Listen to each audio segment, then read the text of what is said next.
உலகம் அறிந்து கொள்ளட்டும்.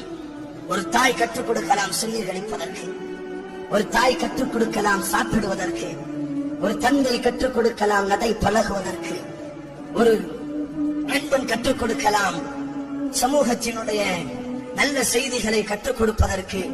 ஆனால் என்னுடைய தாய் எனக்கு கற்றுக் கொடுப்பதற்கு முன்னாக எப்படி சிறுநீர் கழிக்க வேண்டும் என்று எங்களுக்கு தெரியாது, எப்படி சாப்பிட வேண்டும் என்று எங்களுக்கு தெரியாது, எப்படி தூங்க வேண்டும் என்று எங்களுக்கு தெரியாது, எப்படி பேச வேண்டும் என்று எங்களுக்கு தெரியாது, எப்படி நடக்க வேண்டும் என்று எங்களுக்கு தெரியாது, எப்படி பேச எப்படி பழக வேண்டும் என்று எங்களுக்கு தெரியாது, உலகத்திலே எப்படி வியாபாரம் செய்ய வேண்டும் என்று எங்களுக்கு தெரியாது, உலகத்திலே எப்படி ஒரு பொருளை வாங்க வேண்டும் என்று எங்களுக்கு தெரியாது, உலகத்திலே எப்படி பிறக்க வேண்டும் என்று தெரியாது, உலகத்திலே எப்படி திருமணம் முடிக்க வேண்டும் என்று தெரியாது, திருமணத்திற்கு பிறகு மனைவியோடு எப்படி பழகணும் என்று எங்களுக்கு தெரியாது.